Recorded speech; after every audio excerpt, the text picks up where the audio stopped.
ممكن نشارك ازاي في الفترة دي؟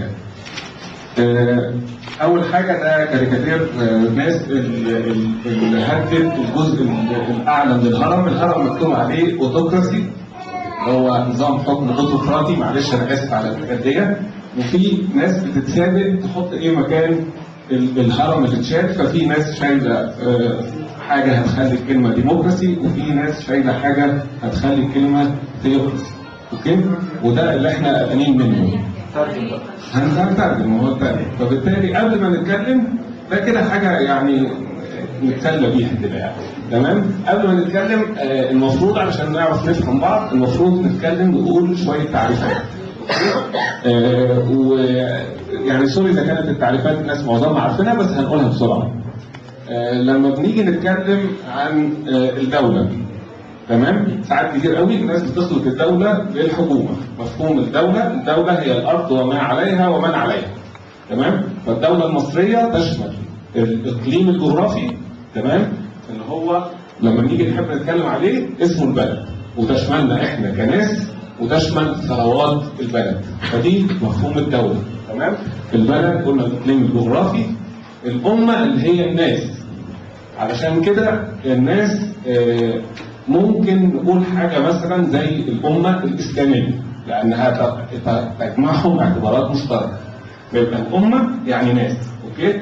فالدولة حاجة، الأمة حاجة، البلد حاجة، تمام؟ ممكن نقول الأمة العربية تجمعها اعتبارات معينة، تمام؟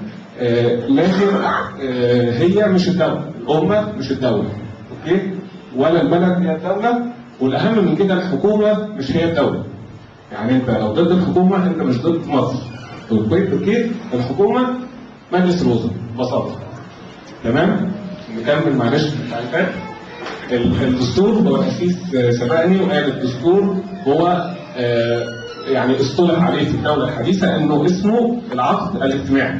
ايه هو العقد الاجتماعي؟ زي اي عقد بنكتبه بيننا وبين بعض. دايما في العقد ده المواطن بيتخلى عن جزء من حريته في مقابل إقامة الدولة. تمام؟ طب حد يقرأ يحب يعني عشان احنا هنتكلم عن الدستور بعد كده فلازم نبقى عارفين ايه هو الدستور. لو حد يعني يهتم يعني يقرأ التعريف أو التعريف ده ما تعوض عليه مواطني الدولة من قواعد تحكم حياتهم معا وتحكم العلاقة بين من يتولى السلطة والشعب. ويضحي فيه الناس بجزء من حرياتهم في مقابل إقامة كيان ذا سيادة يستحيل دونه اللي هو الكيان الحفاظ على النظام والاستقرار. الكيان ده اللي هو الدولة. فيبقى الدستور ده العقد اللي بيننا كلنا علشان نقيم الدولة. اوكي؟ بالمناسبة معظمنا لما بيجي يمضي على العقد بيقراه، بس ما اظنش ان احنا قرينا الدستور. اوكي؟ انا قريت 3 دساتير في ساعة. اوكي؟ هو مش كبير. العقود دايما بتبقى مش كبيرة. الدستور من حوالي 200 بند بيتحط في حوالي 20 صفحة يتقروا فعلا في حوالي 3 ساعة يعني. تمام؟ فأنا أشجعكم كلكم تقروا الدساتير اللي مرت على مصر كلها بدأ من 23 و54 اللي هو الدستور الدستوري. والدستور اللي احنا عايشينه ده يعني يعتبر كارثة. هنتكلم فيها بعدين. تمام؟ نعرف احنا بنتكلم على نظام ايه؟ احنا عايزين بنتكلم على نظام اللي نتمنى لمصر نظام ديمقراطي نيابي. تمام؟ فعشان برضه بسرعة كده نتكلم على الأنظمة اللي موجودة. وبرضه معلش الكلمات بتبقى لسه لكن مش معنى الملكي انه بالضروره يكون غير ديمقراطي. في ملكيه دستوريه زي في بريطانيا وفي ملكيه زي بتاعت السعوديه. المقصود بيه فوضويه هي المقصود بيه نظام بلا حكومه، ويعني ده شيء يعني ايه طوباوي شويه بس يعني على فكره ده نفكر في قذافي. مش حلو. ده المايك ده احسن. اوكي. طيب حتى الديمقراطيه انواع. تمام؟ فالديمقراطيه لما ابتدت في اثينا. تمام؟ ابتدت الديمقراطيه بنسميها الديمقراطيه المباشره دلوقتي كده ان هو ديمقراطيه في اطار التزام ديني. اوكي؟ والديمقراطيه النيابيه اللي احنا هنتكلم عليها دلوقتي اللي هي الديمقراطيه من خلال من ينوب عني. يعني انا اديت توكيل مثلا محمد عبد المهم بالظبط. يعني طلع وزير ومحافظ اصلا. يعني هو كان ليه في الدساتير القديمه كده حاجه زي يعني مجلس الشيوخ، مع انه كان محترم عن كده، لانه كان الناس اللي بتدخله بميرت، يعني المفروض انها تدخله لان هي ليها يعني نصف رئاسي فرنسا والنظام الرئاسي للولايات المتحده. ببساطه هم يعني في اختلافات بينهم، اختلافات جوهريه جدا، بس كلهم يعتمدوا على ان في فصل بين السلطات وان في حد مسؤول قدام حد تاني. اوكي؟ النظام البرلماني بيعطي السلطه تماما في ايد رئيس الوزراء، ورئيس الوزراء بيبقى من الحزب اللي ليه اغلبيه في البرلمان. تمام. واظن احنا هنعمل اجتماع في 19 ان شاء الله. عماد موجود معانا كل يوم من الجمعه او حد يسلم موجود، ومع اثناء الفتره دي هيقابل عماد او الاسم دي يديله اقتراحات للاجتماعات اللي جايه، واحنا مجرد انتخاب الرئيس اولا ام البرلمان. يعني نبتدي بانتخاب الرئيس الاول ولا انتخاب البرلمان؟ طبعا ده ليه وجاهه وده ليه وجاهه. باختصار الرئيس الاول سبب بسيط، ان احنا بسبب 30 سنه ما اهتمناش بالسياسه، فاحنا دلوقتي يا دوبك حاله بالسياسه. فما نجيش يعني نفاجئ الامتحان مره واحده، كفايه واحده واحده. لو ادينا فرصه ايه نعمل الناس اللي مش فاهمه، نقعد لحد ما نفهم. يعني ايه نقعد لحد ما نفهم؟ نقوم جايبين حكومه ائتلافيه من جيش، من ناس وطنيين يمسكونا يحكمونا ويدونا الفرصه ان احنا نتعلم عشان نخش نقول راينا لو يبقى راينا بجد. انا غير كده على المستوى الشخصي مش لاقي لها حل. شكرا. اجزمت ان هم هيعملوا الانتخابات البرلمانيه قبل انتخابات الرئاسه. ما مش هيحصل. ده جاي من مشيئ وده جاي من لا اللي اقصده حاجه، انت هيجي لك فتره، اسمعني بس.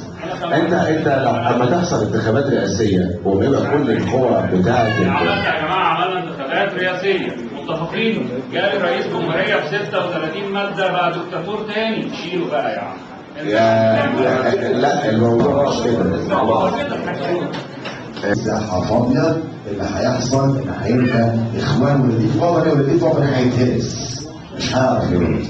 فهم احنا دلوقتي البحور مهما كان على الارض ضلمة، السماء مليانة نور، مهما كان الحال هتقدر يلي بتشق البحور، مهما كان على الارض ضلمة، السماء مليانة نور، زي ما جالتنا حامية بالبكاء ونادى عليه نصرخ يا يسوع مد ايديك، بارك بلادي بارك بلادي يا سامع الصلاة في قلوب كل البشر، بارك بلادي بارك بلادي، اغفر لسرى قلوبنا وارسل لينا قدوس يجمع العظام من كل وادي، تحيا امرأة لإله تعترف باسمك يا باري، روحك القدوس يجمع العظام من كل وادي، تحيا امرأة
شكرا.